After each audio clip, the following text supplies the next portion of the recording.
Hello, everyone. It's your host, Seth the Programmer, and today we are doing a debunk video. We'll be debunking Comic Explains Superman Prime 1 Million versus God Goku. And with me today, I, of course, have Chuck the Cybercuck. And you guys, what up, boys? And about like 20 of you guys were fucking requesting this, like on our Saitama video. They're just spamming the comments with like a YouTube link that kept going to the spam filter, by the way. But it kept going to the YouTube, like this YouTube link, and it was all Comic Explains video because you guys really want me to debunk this for some reason. So we're gonna get right into it. So this video, how would you put it, Chuck? Like just lazy? Like what would you say? Basically no analysis, just all backstory, and then just some half-assed like conclusion at the end. Like honestly, you know when Screw Attack does their little history lesson on two characters, and then like then they like, you know, do their little animation and then they go into more detail with the stats. It was kind of like that, but he only did the history part. And it was just kind of redundant. It didn't make any sense. It was just like, yeah, so Goku was a Saiyan that went to Earth. Superman was a baby that went to Earth from Krypton. Oh yeah, and Superman wins. That was pretty much the video. That was the whole video. Like, there's even this guy. Here's the thing too. Like, I'm not trying to throw any shade, but I mean, why would he like go to Geekdom? Geekdom doesn't power scale. He just does like, you know, Dragon Ball trivia or whatever, or does like super episodes analysis. He doesn't do any of that shit. He went to Geekdom, who is a pretty proud like Dragon Ball historian, right? And the thing about that, it kind of just proves my point. Why did he come to a historian and not like a fucking Dragon Ball power scaler? Why wouldn't he come to like me or, you know, Laughing Stock or someone else to come for like some fucking feats or something? Why would he ask?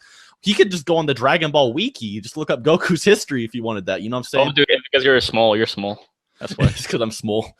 Literally, he should have went to someone that could give him feats, you know, whatever. I mean, his analysis on Goku, what Geekdom gave him was accurate, right? I mean, he said Goku was universal. I mean, he gave the backstory, whatever. That was fine. It's just the lack of effort and emphasis on Goku's abilities was just kind of bad. So, other than that, I mean, we could go into more detail about Goku, but I think our main emphasis should be on Prime 1 Million, and Chuck's going to take it from here. Okay, guys. So one point that I like to bring up is he basically talks about post-credit Superman, and, you know, he basically relates him to Superman Prime 1 Million. Superman Prime 1 Million is not the same post-credit Superman. They're not from the same continuity. Post-credit Superman is one from the main continuity. Superman Prime 1 Million is from like a what if, right? And not to mention, this is basically invalid now because we know that post-credit Superman is not in the same universe anymore. If you guys have read Convergence, which probably you guys have no clue what the fuck I'm talking about. Convergence basically when Brainiac is basically takes all these heroes from all these universes, you know, pre-crisis, post-crisis, you know, New 52, and they're put all over the fucking place. Some are even put in the same universe. And post-crisis Superman is now in the New 52 universe, and he basically encounters him.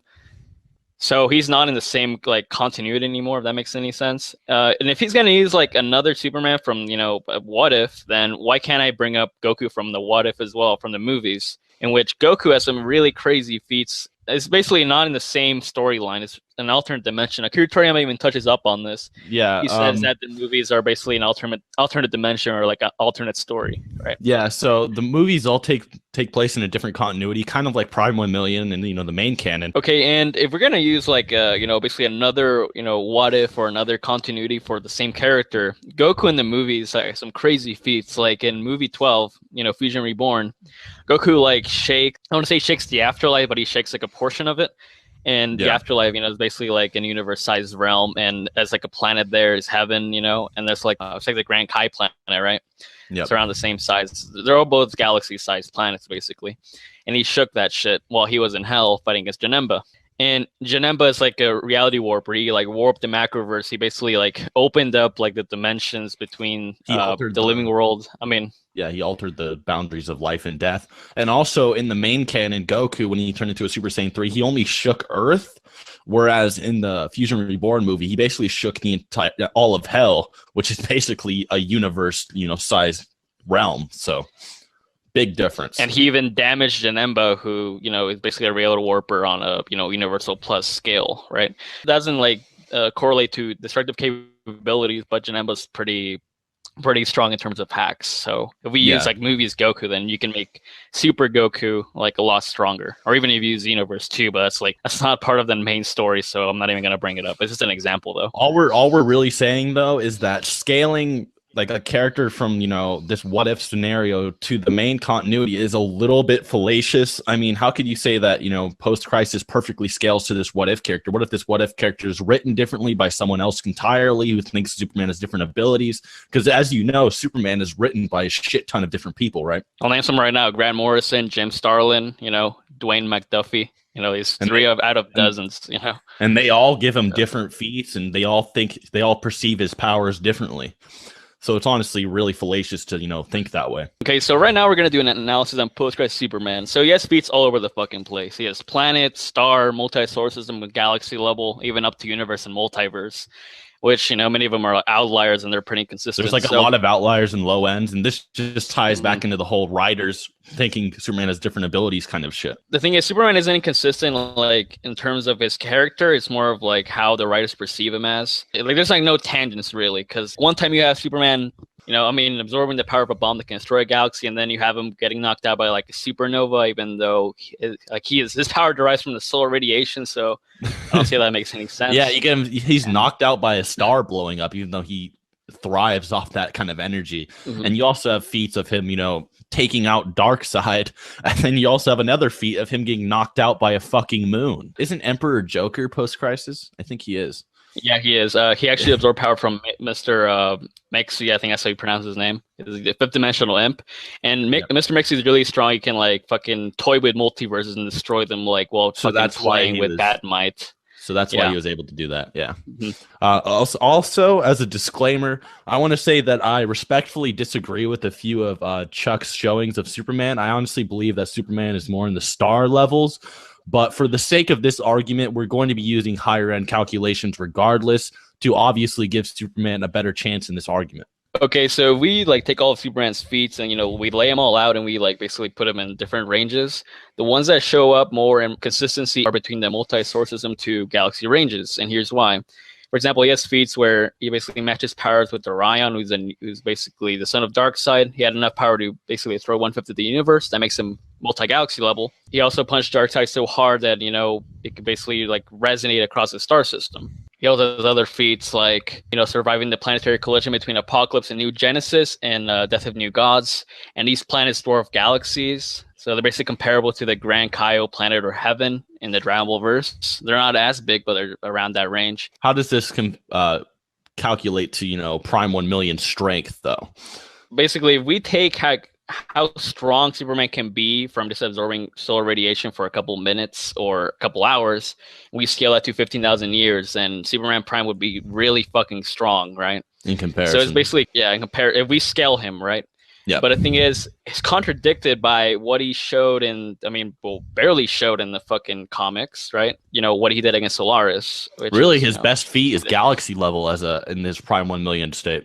So Solaris is basically this sentient star, data that he could basically bring extinction to life in the system. He destroyed a bunch of Supermen and, basically a bunch of other heroes. It took, like, the Justice League to fucking fight him. And Kyle Rayner actually, like, defeated him. Superman Prime 1 million did not defeat him. Kyle Rayner basically destabilized his core and made him go supernova. And Solaris barely survived this. Supernova is basically strong enough to wipe out, like, a solar system. Because we already know that if our sun blows up, it'll wipe out, like, a portion of our solar system. Before people get into this, a lot of people are like, well, he created a universe.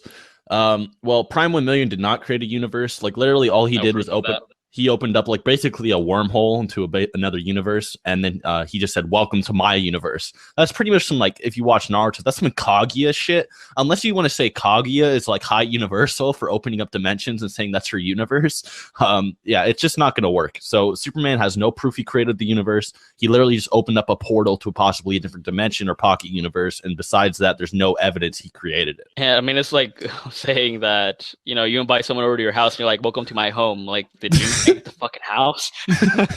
Like, you building level now. You're building level. And we can just debunk Superman Prime 1 million's feats, but ComicsExplained didn't even, like, say any of this shit. So it's like, there's honestly no need to go into extreme detail because this guy didn't even try.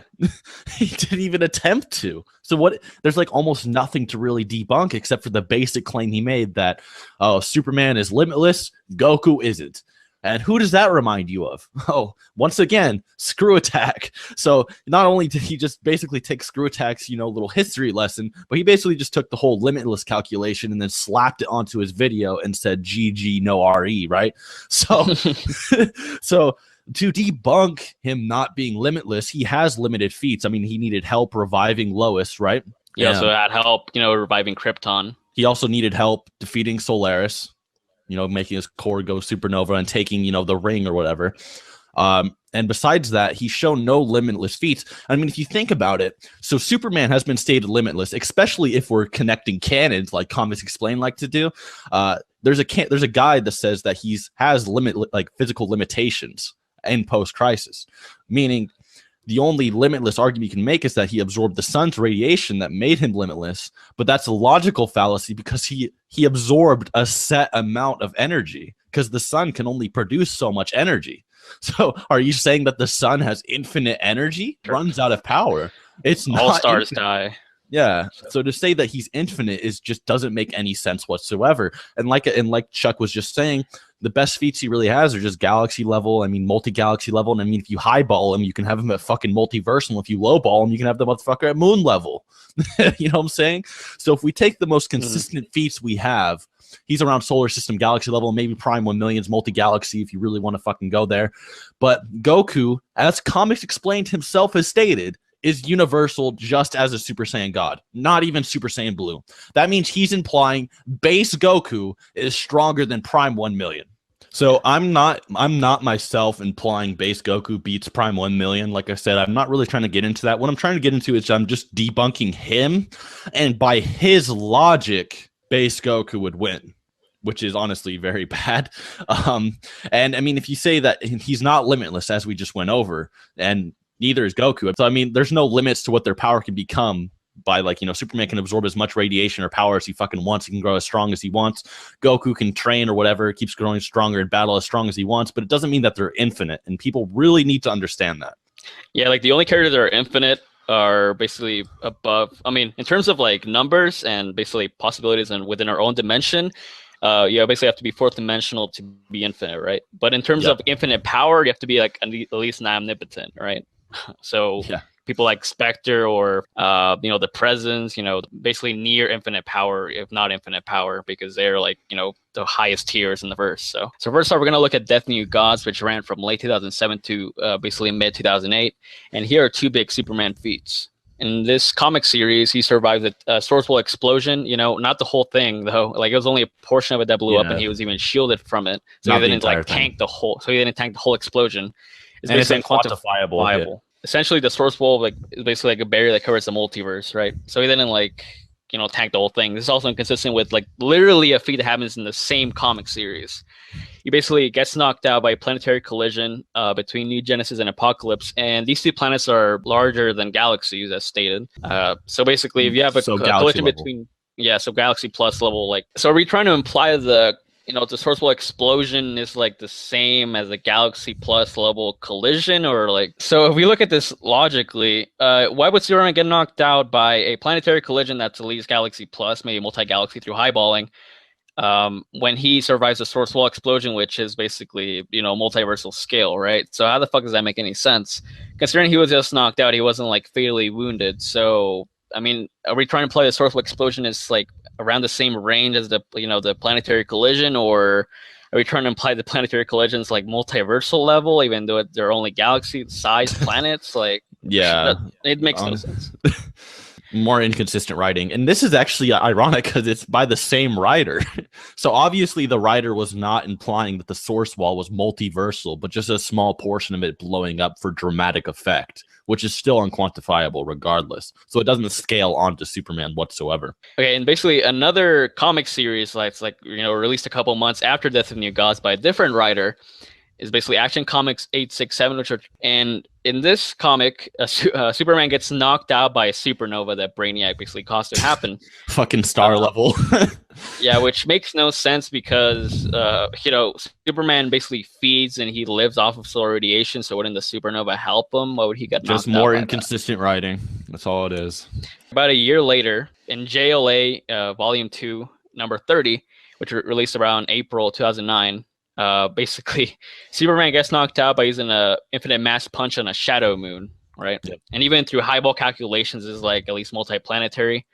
Yep. So he's gonna go from, you know, quote unquote multiversal to, you know, Galaxy Plus to Star and then to Moon. Like, what the fuck is going on? The writers, man, they just keep fucking nerfing him. Okay, so if you were to compare Goku versus Superman, like in terms of like how strong they get over time, Goku would be like, if you took a graph, Goku would just have a steady increase going up. There would be no decline whatsoever. It would just constantly go up. It's consistently higher and higher and higher, unless you took a movie, but it goes up consistently. If you take Superman, it's like fucking, it's like up and down. It's spiking. It's like a bunch of, you know, waves on his chart. It's going constantly through the fucking roof, or it's going, you know, abysmal levels in comparison to what he's been before. It's just never consistent. There is no straight consistent line for you to graph. It's just up and down constantly. There's no way to really consistently scale him. Okay, so I can think of one refute already. People are going to say, oh, well, Goku only has like 1 or 2 universal feats and the rest are like planetary or, you know, around that range. But here's the thing, though. Goku has about, you know, 1 author, you know, 2 if you count his editor, because editor is basically the one that would approve or disapprove of, you know, whatever story arc or, you know, characters he wanted to introduce. Just one guy. Yeah. It's one guy writing the whole show. He specifically wanted him to be universal in this fight. He made the narrator say it, so he made Whis say it. He made all the Kai say it. He actually made the narrator say it like 3 fucking times. And it's all written by one guy. He clearly wanted to say, okay, the gods are just on a completely different fucking level, and this is a good way to show it, right? Have them punch each other so hard the universe is about to blow up. That's a great way to show how strong they are, and that's exactly what he was trying to get across at the point. And then the rest of the series is somewhat inconsistent because you're like, wait a minute, why are Goku and Hit punching each other and only this fucking tournament tile is blowing up, dude? Like, why isn't the universe shaking? And it's because Goku has mastered his abilities to the point where there is no collateral effect from his powers. In fact, in his fight with Beerus, every clash he did, he was trying as hard as he could to nullify the effect of Beerus's attack so that there would be no outer radiation like or force, which is why you don't see it later on in the series. If you guys are trying to be like, oh, well, Goku's not universal, just remember that ComicsExplained himself, the guy we're debunking, has already said Goku was universal in just his God form, let alone as a Super Saiyan Blue, which is exponentially greater than his Super Saiyan Red form. So ComicsExplained has already conceded to Goku being universal. So you denying that in the comments does not refute anything in this video because he's already conceded to that argument. Keep in mind the tangents or the consistency between like however they write Superman to describe him however the fuck they want, and Goku only has like 1 writer, you know, 2 if you count the editor. But I mean, there's like no argument for, you know, saying Superman's like, you know, more consistent, you know, when it's counter proven by all these fucking comics, right? Yeah, and Superman's just honestly just a featless character in the end. I mean, even if you power scale him to post-crisis, it doesn't make him infinite. It doesn't make him fucking Jesus. It doesn't mean he beats Goku. Look, I'm gonna be honest, man. Like, ComicsExplained, like, I respect you as, you know, a comic fan, but when it comes to Dragon Ball, you just didn't know what you're really on about. And I mean, Geekdom obviously gave you, you know, the history of Goku or whatever, but if you really wanted to make a good versus video, you should have been like, hey, what's some feats on Goku? You know, I need these feats. You should have spent the whole 10 minutes of the video not talking about who they were and more so what they could do. People should fucking know at this point, like, their origin story. They've been out for decades. So yeah, you should have talked about more of what they could do and not who they were. I also want to add on, like, there's a Superman fan on your video. His name is Beto Hacks, and I've debated this guy a lot, but even he was like, yo, there's like, he said that you provided no evidence for him being invincible, and you literally just said Goku hasn't shown any feats on Prime's level and just assume he has, and then just said Superman is invincible, and that's the video. That's what a Superman fan just told you. Okay, so in short, Goku would fucking shitstomp Superman Prime 1 million because, as we stated, you know, and gave examples, Superman is very inconsistent, and I mean, Superman Prime 1 million showed nothing. Yeah, he basically showed nothing on Goku's level. Right, so if you scale him, then he could possibly be higher than multi-galaxy. But I mean, that's fucking nothing to Goku, which even if we downplay him, he would be at least galactic, you know, since his fight with Beerus. And then, you know, he's gone a lot stronger since then. He's done years of training in the hyperbolic time chamber with Vegeta, you know, in preparation. And there's even the argument that base Goku's as strong as Super Saiyan God, right? So you could even argue base Goku is on that fucking level, and then multiply that by 400 for Super Saiyan 3, then give him fucking Super Saiyan Blue, give him Kaioken. It's just beyond universal. Beyond universal, especially after the Goku Black arc. Oh my god. They got so powerful after that. So really, they're just way too strong for Superman's feats. I mean, feel free to disagree, guys, but you have to agree that Comics Explained did not touch up on this topic very well. And I hope you guys enjoyed the debunk. If you enjoy what I do, be sure to subscribe. Subscribe to my man Chuck as well. And other than that, guys, till next time. Peace out.